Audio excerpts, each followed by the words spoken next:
Welcome back to Chemistry Prep Station. In our last episode, I showed you how to find the number of moles at a discharge during electrolysis. We took that from JAM question number 11.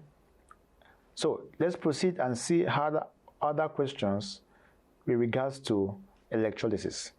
All right. Question 12 says, if a current of 1.5 amperes is passed for 4 hours through a molten tin salt and 13 grams of tin is deposited, what is the oxidation state of the metal in the salt? Don't forget that this question, you should not spend more than 1 minute in solving this question. And you can see how complex it is. So I've looked at the question very well, and I'll give you a very simplified formula to use. Instead of passing through many procedures, just know the formula, all right? And pick the parameters and replace or substitute. You get the answer. So now, look at the question again very critically. All right, you are given current, which is what? Current is 1.5. All right, you are given time 4 hours. Please don't be tempted to use 4 hours to solve this because you get the wrong answer. Endeavor to convert anything time to seconds. So multiply this by 60 twice. So 4 hours to 60 give us 60 what? You have changed the first and the first to what? 6 to minutes. Now the first 60 is to change the what? To seconds. So if you do that, you're going to have 14,400 seconds. That is your T. Okay, so now what is the reacting mass in this question? It is 13.3 grams. Okay, now what Faraday is mentioned? You have what? 1 Faraday equals to 96500. This is a fixed value. The question is, we are looking for the oxidation state, which also means what? Number of moles. Don't allow the terms to confuse you. So, what is the actual relationship? So when you use this formula direct, you get your answer without stressing yourself. So, reacting mass all over mm means molar mass, all over the molar mass or atomic mass equals to IT all over N times Faradays. So all these things, parameters are here in the question. So leave them and substitute accordingly. So 13.3 all over 118.7, which is your molar mass, is given in the question. 118.7 equals to 1.5 times your time, which is 14.00, all over N. This is what you're looking for. Don't forget, you're looking for N. So you make N what? The subject of the formula. If you do that, you just do your cross multiplication. Please pay attention to what you're doing so you don't mix up values. We now have 1.5 times 14.400 times 118.7 all over 13.3 times 96500. When you do your calculation very well, you now it will result to 2. So now the charge of tin here is what? Is plus 2. Okay, so your option carries B, which is your correct answer. Let's move on. Copper 2 tetrahydrosulfate 6 solution is electrolyzed using carbon electrodes. Which of the following are produced at the anode and cathode respectively? Very simple. How do you tackle it? That's why I give you an example of electrolysis. So now in this compound, we are going to have 4 ions. SO4 will give us Cu2 plus and what? SO4 2 minus. Don't forget that electrolysis is involved, so water must use to dissolve this compound. So the ions from the water will be OH minus and what? And H plus. Now going to looking at the electrochemical series, don't forget that copper is always below hydrogen. So at the cathode, you will have 2 ions. So cathode,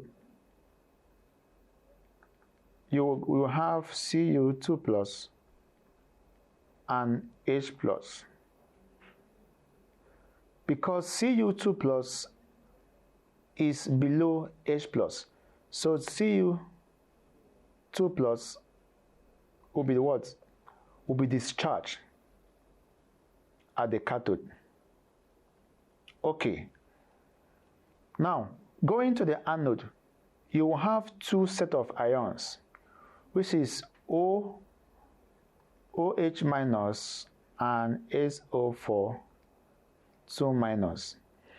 Now, still using their position in the electrochemical series, OH is far below SO4 2 minus. So it is OH that will be discharged. All right.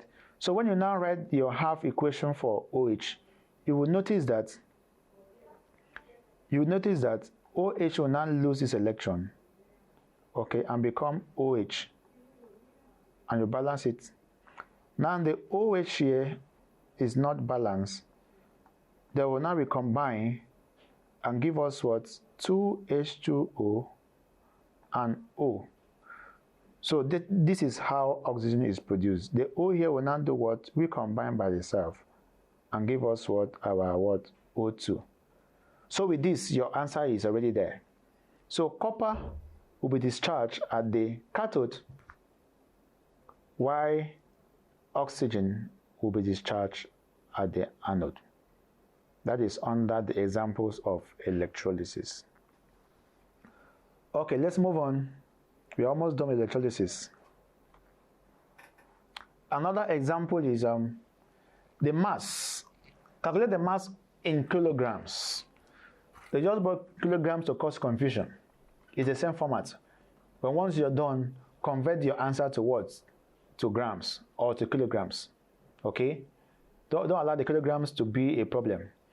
Calculate the mass in kilograms of magnesium produced by the electrolysis of magnesium 2 chloride in a cell operating for 24 hours at 500 amperes. Now, you are given everything here. Okay, put into calculation. First of all, find your Q. Your time, your amperes is 500, according to the question. Okay, your time is how many?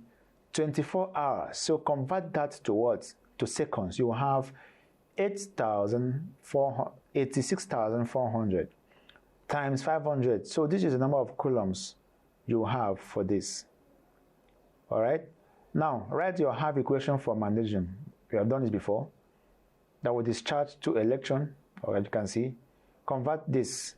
So now if 19300 coulomb give us 24, which is the molar mass of magnesium, what will this one give you? So what you do here is just cross multiplication. All right. When you cross multiply that, your answer is in grams, normal. But here you're asked to find the answer in kilograms. So what do? Convert that grams to kilograms by dividing by 1000. You have 5.4 kilograms as the answer. So the correct option there is what? Is option B. Okay. We have solved something like this before, so we'll not waste time here.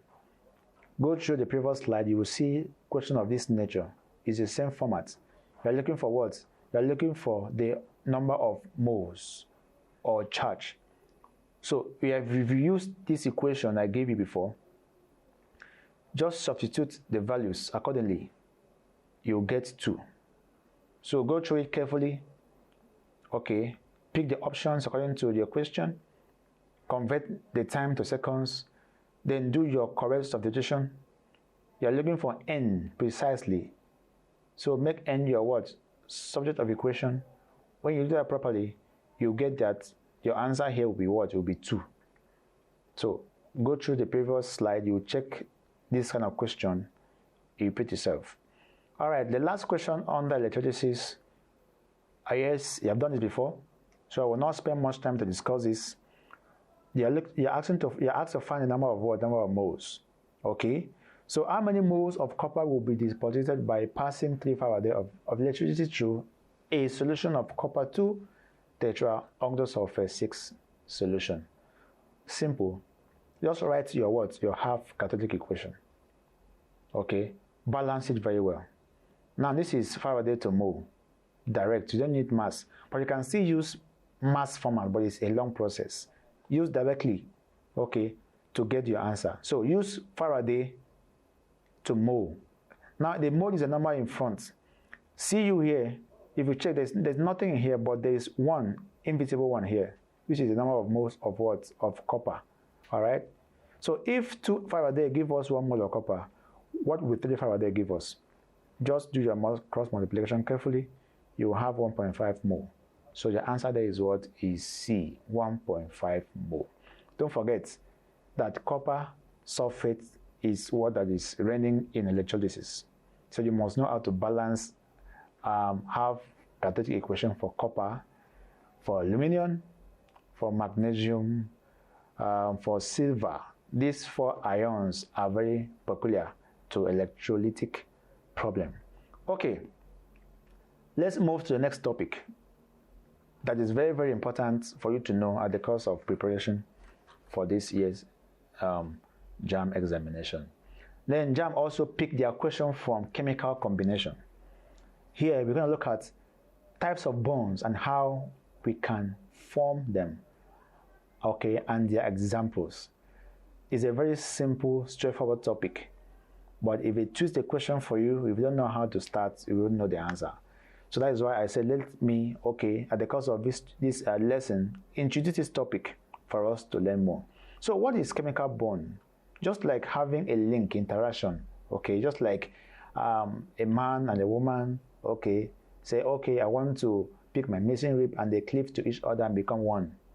That is how chemical combination is, chemical bond is. When 2 elements, okay, comes together and stick together by obtaining an octet configuration, that is bonding. So we're going to see various types of bonding and how we can achieve this.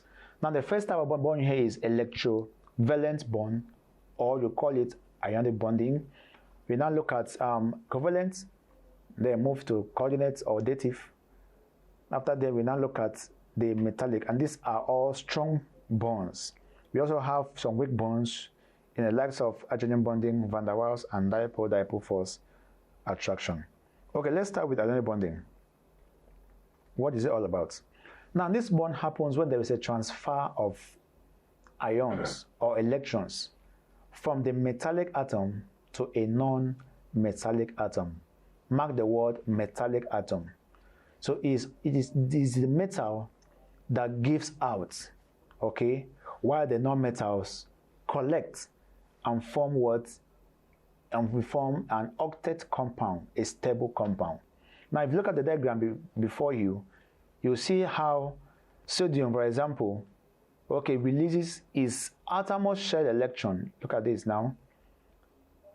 Sodium releases the outermost shell electron to fill up the gap of chlorine atom.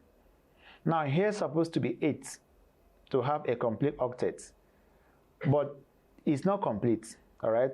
And sodium is not comfortable having only 1 electron in its outermost shell. So it looks for an electron that is looking for 1 so that it can give out and him too becomes stable, all right? So that is why chlorine comes in, all right? So in this, the valence electron for sodium has been transferred, okay, from the valence shell. This is a valence shell. Your last shell is always called valence shell. Don't forget. All right, here we have 3 kinds of shell. Your first shell is called your K shell. This is your K shell that contains 2 electrons. Your L shell and your what? KLM, your M shell. All right. Next will be N. But here there is no M because chlorine, sodium has only what? 3 shells. So this sodium here is not comfortable at all, as you can see. So it moved this last electron from the valence shell to the last shell of chlorine. So when this one comes here, it's going to fill up this vacuum. You can see now, this vacuum now will be filled up. So if you count the valence shell for chlorine, it is now complete. Okay, it is now what? Complete. So that is what happened during what? Electrovalent bonding.